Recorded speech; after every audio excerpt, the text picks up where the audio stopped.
Olá, meu nome é Guilherme Fagerland, eu sou doutorando do PROARC. O meu trabalho se chama Elementos Vazados com elevado desempenho acústico para fachadas em construções populares e vou falar um pouquinho aqui sobre ele. O Rio de Janeiro, ele tem clima tropical úmido, e aí a norma de térmica, né, 15220, ela recomenda grandes aberturas com proteção solar, ventilação natural cruzada, superfícies leves refletoras e desumidificação. Por outro lado, as normas de acústica, devido ao trânsito que você tem no exterior, elas acabam recomendando para você vedar, fechar as fachadas, o que gera um conflito, porque você não consegue ter ventilação natural. E as construções populares acabam sendo mais prejudicadas, porque elas ficam próximas de rodovias de alta velocidade, aeroportos e ferrovias e demandam soluções de baixo custo, com técnicas construtivas de conhecimento popular, sem mão de obra especializada. Sendo assim, foi feita uma revisão bibliográfica de elementos vazados com atenuação acústica, seja publicados em teses, né, ou seja de área industrial, como referencial teórico. E aí, com base nessas referências, foram estudadas algumas soluções, né, de geometrias que possam ser aplicadas para a construção popular e execuíveis em canteiro popular também. Em seguida, essas geometrias foram testadas, né, em simulações acústicas, comparando também com aquelas geometrias das soluções previamente estudadas. Então foi escolhida, né, uma geometria para ser produzida no canteiro experimental da FAO. Em seguida, né, foram produzidas 18 peças, foram transportadas até o laboratório de acústica na Unicamp para serem testadas acusticamente quanto ao isolamento. Esse laboratório ele é constituído de duas câmaras acústicas, uma reverberante e uma semi-anecoica, onde são feitas as medições de tempo de reverberação e isolamento entre salas com as partições. Foram feitos os testes sem ALAN e com ALAN, então a gente conseguiu um RW, que é o isolamento, de 10 dB sem LAN e com a aplicação da LAN 15 dB. E aí, como considerações finais, né, a importância dos elementos vazados para o conforto térmico, com atenuação acústica nas fachadas, a importância da geometria desses elementos para o melhor desempenho e também a aplicação disso para construções populares. Oi, pessoal, meu nome é Patrícia Freitas. Eu vim trazer aqui para vocês um pouquinho da minha pesquisa de mestrado, que eu apresentei no começo do ano, com orientação do professor Tiago Grabois. Então vamos lá. O título da pesquisa é Adaptabilidade e Imitação de Interesse Social, reflexões sobre o desempenho ambiental e o ciclo de vida. Essa pesquisa se dá a partir de um olhar crítico sobre a produção do programa Minha Casa Minha Vida. Pela forma como o programa foi concebido, a gente sabe que incorporadores e construtoras que recebem o financiamento tendem a buscar soluções construtivas econômicas e eficientes visando maximizar o seu retorno financeiro.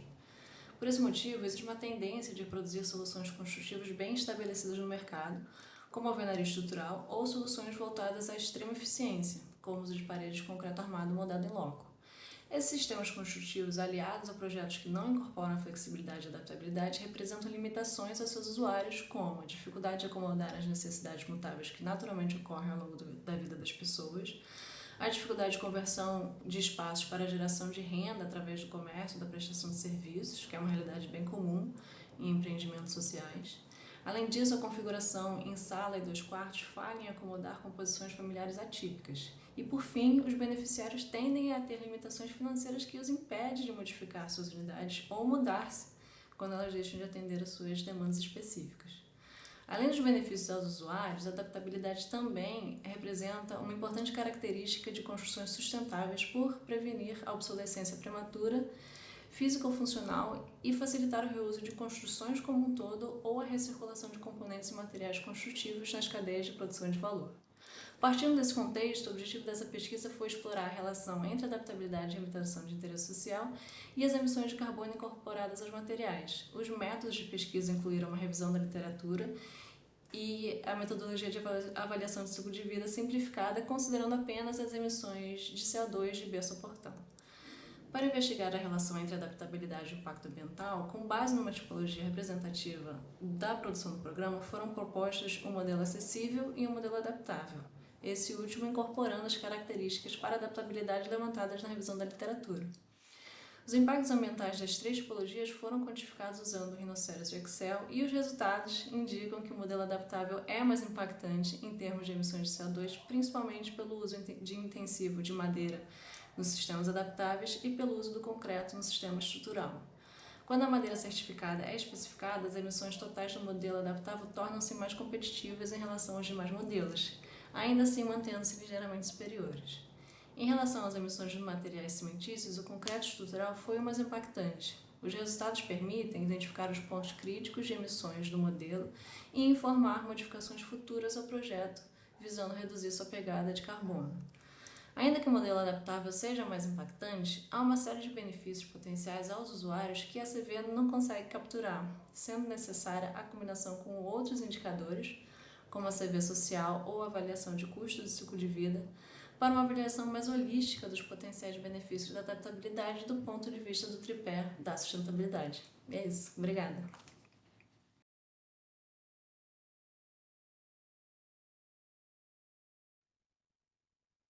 Olá, meu nome é Isabel Ribeiro, sou egressa do PROARC e membro do grupo de pesquisa Arquimuseus. Em 2023, defendi minha tese, o Museu Parque da Quinta da Boa Vista, Gestão, Arquitetura e Paisagem, orientada pela professora Cessa Guimarães, na linha de pesquisa Restauração e Gestão do Patrimônio. A pesquisa partiu de um problema concreto, que foi o esvaziamento do Parque da Quinta da Boa Vista pela falta de articulação entre arquitetura, paisagem e demandas socioculturais, situação que foi agravada pelo incêndio do Museu Nacional em 2018. Minha contribuição central foi propor o conceito de museu-parque como um sistema de gestão unificado, integrando arquitetura, acervos e paisagem. Para isso, desenvolvi diretrizes para um plano de gestão museal, né, estruturado em 6 etapas e 11 eixos estratégicos, incluindo educação patrimonial, inclusão social, preservação ambiental e sustentabilidade. Esse trabalho dialoga diretamente com o tema do colóquio, né, convergências e transversalidades, ao propor que a gestão museológica ela deve convergir saberes da arquitetura, da museologia e da paisagem, em diálogo transversal com as comunidades locais. Como exemplo, propus trabalhar educação patrimonial com a comunidade do entorno e criar áreas de proteção que atendam às necessidades locais, reconhecendo que preservar a Quinta da Boa Vista exige um diálogo constante com as demandas da Zona Norte do Rio de Janeiro. Desde a defesa, eu venho atuando como docente na pós-graduação da Uniswan e como arquiteta à frente do escritório Bel Ribeiro Arquitetura, onde aplico os conhecimentos de gestão e projeto. Também atuo como parecerista ad hoc dos Anais do Museu Paulista, que é um periódico Qualizar, e em 2024 fui selecionada como jurada acadêmica do Art Design Award Competition, e desde então venho participando de bancas de graduação, mestrado e doutorado e contribuindo com o grupo de pesquisa Arquimuseus. Meu objetivo segue sendo aprofundar o diálogo entre teoria e prática, contribuindo para a gestão sustentável do patrimônio cultural.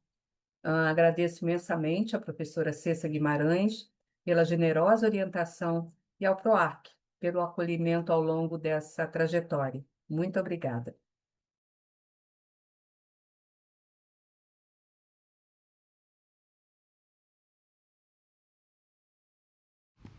Olá, eu sou Maurício Castilho, arquiteto, mestre e doutorando do PROARC FAO UFRJ, sob orientação da professora doutora Cessa Guimarães, do Grupo de Pesquisa de Arquitetura de Museus, Arquimuseus. Minha pesquisa trata da reconstrução de patrimônios destruídos por catástrofes recentes, tendo como estudo principal o Paço de São Cristóvão, sede do Museu Nacional da UFRJ, em diálogo comparativo com a restauração da Catedral de Notre-Dame de Paris. A questão central é entender como essas reconstruções negociam autenticidade, memória e inovação em um contexto de forte exposição midiática e circulação de imagens digitais.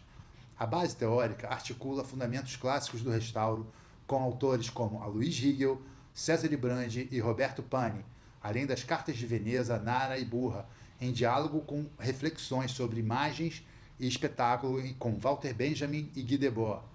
A partir desse referencial, a pesquisa desenvolve dois conceitos, estética viral e visualidade simbólica. Chamo de estética viral o conjunto de escolhas formais e espaciais que favorecem a viralização das imagens do patrimônio nas redes digitais.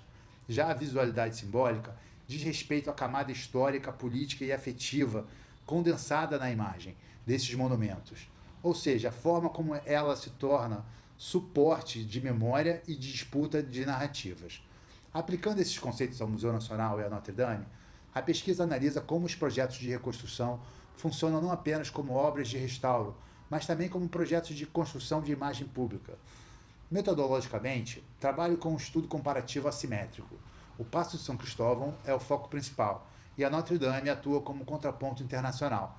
A investigação combina análise de projetos e relatórios técnicos, revisão bibliográfica, estudo das imagens que circularam após os incêndios e a pesquisa em loco na França, com visitas à catedral e levantamento fotográfico das obras de restauração. Ao longo do doutorado, essa pesquisa se desdobrou em participações em seminários internacionais do grupo Arquimuseus, com publicação de capítulo do livro e participação de mesa redonda sobre transculturalidade, que contribuiu bastante para a formatação e o entendimento de questões culturais. A tese se encontra em fase avançada, com os capítulos teóricos e estudo de casos consolidados. O esforço atual está na síntese comparativa entre o Paço e a Notre Dame e no conceito e no refinamento dos conceitos de estética viral e visualidade simbólica. Como contribuição, o trabalho busca atualizar o debate sobre reconstruções pós-catástrofe e oferecer ferramentas conceituais para entender como o patrimônio é reconfigurado pela era das imagens digitais, apoiando futuras políticas de preservação e projetos de arquiteturas de museu.